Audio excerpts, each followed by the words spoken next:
Bienvenue à tous sur le podcast référence de mise à la Terre du site chargeurterre.eu. Bonjour.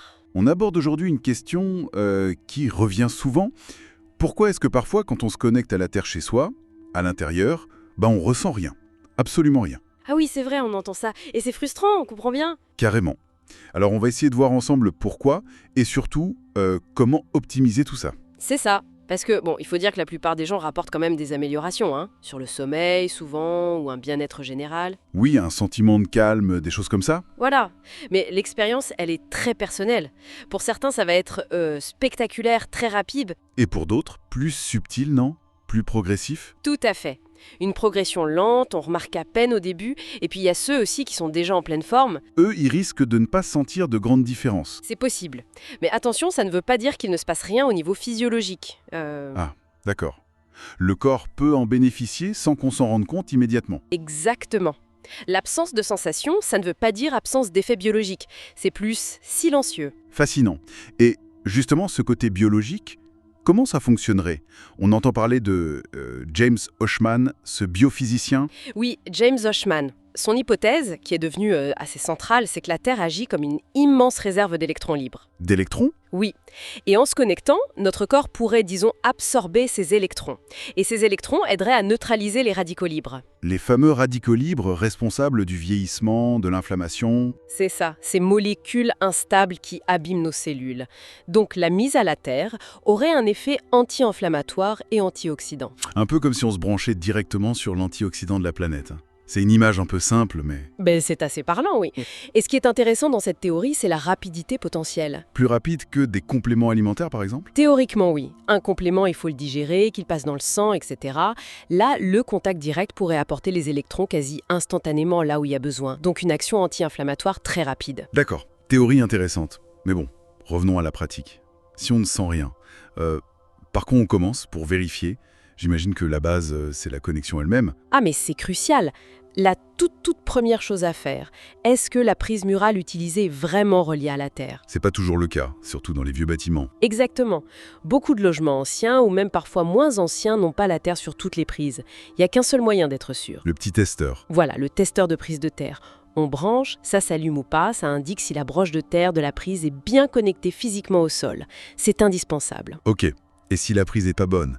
Ou si on est dans une maison sans aucune prise de terre fiable? On laisse tomber. Ah non, pas du tout.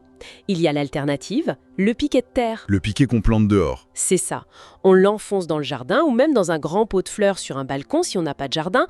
On passe le cordon par la fenêtre, discrètement, et on se branche dessus. C'est une connexion directe, très efficace. Simple à installer en gros. Oui, en principe, enfoncer, passer le câble, connecter. C'est assez direct. Bon, une fois qu'on est sûr d'être bien connecté, la question du temps. Combien de temps il faut rester branché? 1 heure? Toute la nuit? Alors là, ça varie énormément. Vraiment. Certains vont sentir une détente en moins d'1 heure. Pour des effets plus profonds comme sur le sommeil, une nuit complète, c'est souvent recommandé. Et pour des problèmes plus chroniques? Plus longtemps encore? Oui, certains retours d'expérience suggèrent que pour des conditions chroniques, inflammatoires par exemple, il faudrait viser plus de 8 heures par jour. L'idée, c'est d'être connecté le plus possible pour minimiser les périodes où l'inflammation pourrait s'installer ou revenir. Logique. Autre point pratique. Les climats très secs. Si la terre dehors est hyper sèche, autour du piquet, ça pose problème. Ça conduit moins bien, tout à fait. Un sol sec, caillouteux, est moins conducteur qu'un sol humide. La conductivité diminue. Et on fait quoi alors? La solution est assez simple. Il suffit d'arroser un peu autour du piquet de temps en temps pour maintenir une certaine humidité. Ça améliore le contact. D'accord. Et on trouve des conseils plus précis là-dessus sur le site chargeurterre.eu, j'imagine? Oui, on y trouve des astuces et du matériel adapté si besoin selon les situations. Un autre facteur tout bête, auquel on pense pas forcément. L'hydratation. Boire de l'eau, ça compte? Ah oui, c'est essentiel.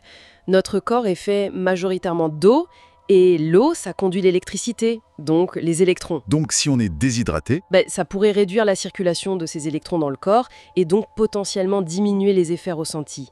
Donc oui, boire suffisamment d'eau, c'est important. point important aussi, les médicaments. On a dit que ça agit sur la physiologie. Il peut y avoir des interactions. Faut être prudent. Oui, absolument. C'est une mise en garde très importante. Comme la mise à la terre peut influencer certains paramètres, la fluidité du sang, la glycémie, la fonction thyroïdienne, il pourrait y avoir des interactions avec certains traitements. Donc prudence si on prend par exemple des anticoagulants. Ou des médicaments pour la thyroïde, le diabète. Exactement. Il est primordial d'en discuter avec son médecin traitant avant de commencer, ou si on suit déjà un traitement de ce type. Il pourrait être nécessaire d'ajuster les dosages, mais jamais tout seul, toujours avec l'avis du médecin. Ok, message reçu. Le stress aussi. Le stress chronique, ça peut jouer. Masquer les effets? Oui, ça peut certainement. Le stress chronique maintient le corps dans un état d'alerte permanent, ce qui peut, un peu, contrecarrer l'effet apaisant, relaxant de la mise à la terre. Donc il faut être plus patient dans ce cas? Il faut parfois plus de temps de connexion, oui, pour commencer à sentir une amélioration sur la circulation, ou une détente nerveuse, une baisse des douleurs. Et pour les personnes qui se sentent électrosensibles, c'est souvent lié à un état de stress ou de sensibilité nerveuse accrue. Il vaut mieux y aller progressivement. Commencer doucement, genre 30 minutes. Oui, 30 minutes par jour, puis augmenter petit à petit, voir comment on réagit. C'est plus prudent. Donc patience, méthode. Mais il faut aussi être réaliste, on est d'accord. La mise à la terre, c'est pas non plus une solution miracle à tout, une panacée. Ah non, absolument pas. On est tout à fait d'accord là-dessus. Ce n'est pas une panacée universelle, ça ne va pas tout guérir. Notre santé dépend de tellement d'autres choses. Exactement, la génétique, l'alimentation, l'exercice, le sommeil, les pathologies qu'on peut avoir. L'hygiène de vie globale est essentielle. La mise à la terre, c'est un outil, un soutien potentiel intéressant, mais ça s'inscrit dans un tout. Et pour ceux qui veulent creuser le sujet, voir les études.